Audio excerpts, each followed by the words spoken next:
మాత్రం మీదే. ఏది అమ్మతోడు మీదే. అన్నీనే. థ్యాంక్ యూ జయేంద్ర ప్రసాద్ గారికి, మా అందరికీ ఒక గురువులాగా ఆయన. నమస్కారం. ఈ ఫంక్షన్కి వచ్చి అందరినీ, ముఖ్యంగా బోస్ గారిని, చంద్రబోస్ గారిని చూస్తుంటే చందమామ, నల్లటి చందమామ మీరు. అలాగే బండ్ల గణేష్, గని, మా బాబీ, అందరిని చూస్తుంటే చాలా హ్యాపీగా ఉంది. వేణి గారు, సినిమా ట్రైలర్ చూశాను నేను, కోన వెంకట్ చూపించాడు. భలే ఎనర్జీగా చేసావు సాంగ్, భలే ఎనర్జీగా చేసావు. వాడు ఎవడకో ఫ్రెండ్కి తాళి కడతావు చూడు, ఆ షార్ట్ అయితే నాకు ఎంత కొత్తగా అనిపించిందంటే చాలా బాగా చేసావు. ఇందాక మా గని కూడా అంటున్నాడు, బండ్ల గణేష్, గని అంటాను నేను తన్ని, ఈ కుర్రోడు ఎరకొడేస్తాడన్నా అన్నాడు. చాలా చాలా పైకి రావాలని మనస్ఫూర్తిగా కోరుకుంటూ, అలాగే శ్రీదేవి ఈ సినిమా డైరెక్టర్కి పెద్ద బ్రేక్ అవ్వాలని నేను మనస్ఫూర్తిగా ఈ సినిమా మనస్ఫూర్తిగా కోరుకుంటున్నా. నాకు కోన వెంకట్ ప్రాణ స్నేహితుడు. ఇందాక విజయేంద్ర ప్రసాద్ గారు చెప్పారు, ఏదైనా హెల్ప్ కావాలంటే ఏమీ ఆశించకుండా చేసే ఫ్రెండ్ అని ఆయన చెప్పారు. నిజంగా కోన వెంకట్ ట్రావెల్ చాలా విచిత్రంగా ఉంటుంది. ఫస్ట్ అంటే తను ఎవరితో జర్నీ చేసినా సార్, తెలుగులో ఫస్ట్ సినిమా ఫుల్ ఫ్లెడ్జ్డ్గా రాసింది ఫస్ట్ నా సినిమా. సాంబ సినిమాకి డైలాగ్స్ రాశాడు ఫస్ట్ టైం. ఒక గవర్నమెంట్ ఎంప్లాయీగా స్టార్ట్ అయ్యాడు. గవర్నమెంట్ ఎంప్లాయీ, ఇదేంటి నీ గవర్నమెంట్ ఎంప్లాయీ నువ్వు సంబంధం ఏంటి అనిపిస్తుంది మనకి. ఆ తర్వాత ఐఏఎస్ఎల్ చేసే పనులు, అంటే ఒక మినిస్టర్కి పిఏగా వెళ్ళాడు, దానికి దీనికి సంబంధం ఏంటో అర్థం కాదు. దాని తర్వాత మళ్ళీ అంటాడు మా తాతగారు గవర్నర్ అంటాడు. ఏంటి మీ తాతగారు గవర్నరా? అవును, కోన ప్రభాకర్ గారు మనవాడు నేను అంటాడు. అది అయిపోయిన తర్వాత సరే రైటర్కి ఎలాగొచ్చావు అని అంటే, బాంబేలో రాము నేను బాగా ఫ్రెండ్స్ అంటాడు. రామ్ గోపాలవరం గారు తిను మంచి ఫ్రెండ్స్. రైటర్ ఎలాగయ్యో అంటే, రాము గారు ఏదో పాట రాయమన్నాడంట ఆయన. అంటే నేను పాట రాయడం ఏంటంటే నాకేం వచ్చు అన్నాడంట. నీ హిందీ వచ్చా అన్నా. వచ్చు. తెలుగు వచ్చా? వచ్చు. అదే రాయి, హిందీ పాటను తెలుగులో రాయి అన్నాడంట ఆయన, చాలా సింపుల్గా. అన్న తర్వాత సరే సాంగ్ రాసి ఇచ్చాడట. డైలాగ్స్ కూడా నువ్వే రాసి డబ్ చేసే సినిమా అన్నాడు. సత్య సినిమా అది. అలాగా రైటర్ అయ్యాడు, ఇక్కడికి వచ్చాడు. పూరి జగన్నాథ్ గారి ఆఫీస్లో ఉంటూ శివమండి రాశాడు. అక్కడి నుంచి నా దగ్గర, అంటే మనుషుల్ని ఎలా అట్రాక్ట్, తనకి తెలియకుండా తనతో కూర్చుంటే టైం తెలియదు, ఏమీ తెలియదు, అలా టైం వెళ్ళిపోతూ ఉంటుంది. He was a fantastic human being నిజంగా. ఒక చెప్పలేమన్నమాట, ఒక క్రైసిస్ ఉంటే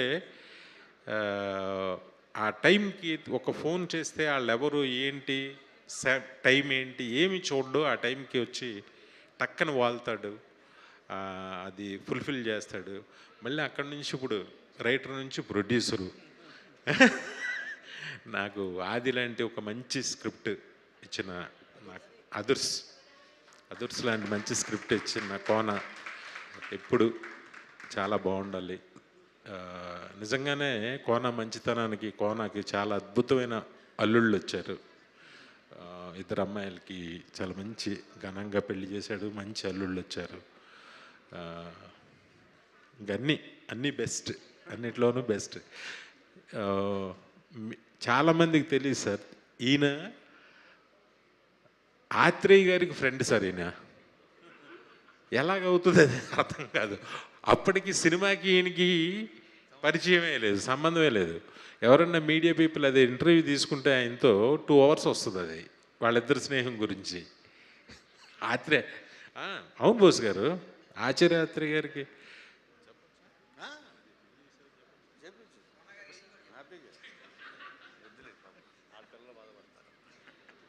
అసలు వీళ్ళిద్దరు స్నేహం అంటే నేను చెప్పకూడదు కానీ తను చెప్తాడు ఎప్పుడో కూడా ఇంటర్వ్యూలో.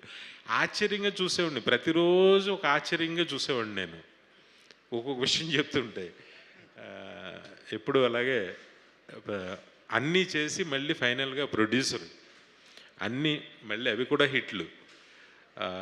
నెక్స్ట్ బాబీని తిను కాంబినేషన్, ఇద్దరు ప్రొడ్యూసర్స్గా ఇంకొక సినిమా చేస్తున్నారు. ఆ, నిజంగా అన్ని పెద్ద హిట్లు అవ్వాలి కోన.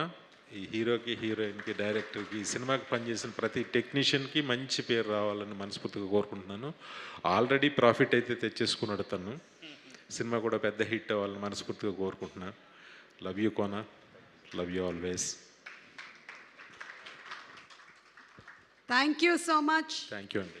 వినాయక్ గారు, అంటే లేదు ఇందాక అదే మేము ఆ క్వశ్చన్ అడిగాము, అసలు టాలెంట్, చదువు ఇవి రెండు అవసరమా సక్సెస్ అవ్వడానికి, లేదంటే టాలెంట్ మాత్రమే సరిపోతుందా, చదువు మాత్రమే సరిపోతుందా?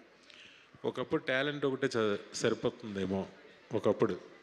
ఇప్పుడైతే చదువు కంపల్సరీ, కంపల్సరీ. అంటే నేను ఒక ఎగ్జాంపుల్ చెప్తాను.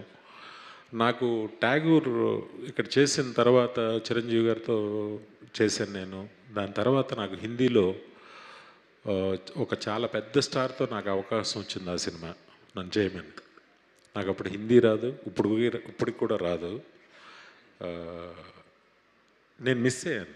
అలాగా లాంగ్వేజ్ చదువు లేకపోతే, మన వొకాబులరీ బాగోకపోతే, మనకి లాంగ్వేజ్లు రాకపోతే ఈరోజు ఎదగడం చాలా కష్టం, చాలా చాలా కష్టం. నిజంగా అందరూ మనస్ఫూర్తిగా బాగా చదువుకోండి. చదువుకున్న వాళ్ళే రండి. ఇంకా పెద్ద తెలివైన వాళ్ళు ఇంకా మంచి అవకాశాలు వస్తాయి చదువు ఉంటే. థ్యాంక్ యూ సో మచ్ వివి వినాయక్ గారు, చాలా మంచి మాట చెప్పారు. సో టాలెంట్తో పాటు చదువు కూడా ఉన్నట్టయితే ఇంకా ఎన్హాన్స్ అవుతారు. Thank you. సాంబా మేము చదువు మీదే తీసాము. అప్పుడు నాకు ఆ బాధ ఉంటుంది లోపల, నేను సరి చదువుకోలేకపోయినాయని. ఒకవేళ చదువు ఉంటే ఇటు వచ్చేవాడిని కాదేమో నాకు తెలియదు, కానీ అంతకన్నా గొప్పడయ్యావు. ఇంకా ఇవేమో రజనీకాంత్ గారు చెప్పినట్టు. Thank you so much thank you. Vinayak గారు. సుమ గారు అబ్బాయితో కూడా సినిమా తీవే, మంచి సినిమా. థ్యాంక్ యూ అండి వినాయక్ గారు, థ్యాంక్ యూ. మంచి ఆర్టిస్ట్ వినాయక్ గారు అబ్బాయి కూడా. డైరెక్టర్ అవ్వక ముందు నుంచే నాకు సుపరిచితులే. వినాయక్ గారు డైరెక్షన్ డిపార్ట్మెంట్లో వర్క్ చేస్తున్నప్పుడు మేము ఇద్దరం కలిసి, నేను సుమ గారు 4వ ముడి అని మీకు రైటర్ వినయ్ గారు తెలుసు కదా సార్, ప్రసాద్ గారు. ఆ వినయ్ గారు ఒక డైరెక్షన్ చేశాడు, 4వ ముడి దాని పేరు. అది రాలా బయటికి. దానిలో హీరోయిన్ ఆవిడే. నాకు రాజీవ్, నాకు తారక్కి బాగా ఫ్రెండ్. అలాగా వీళ్ళ అబ్బాయి ఎదగాలని, అంటే రాజీవ్ కొడుకు హీరో అవ్వాలని లోపల ఒక పెద్ద మంచి హీరో అవ్వాలని ఉంటుంది కదా లోపల. ఆ బాధ్యత కోన నువ్వు తీసుకో. మంచి కథ మాట్లాడుకుంటున్నాం. మంచి ఆర్టిస్ట్ అబ్బాయి. మాటలు అయిపోయాయి. Thank you so much Vinayak garu. Thank you for gracing the occasion. Thank you so much అండి. Thank you Kona, love you.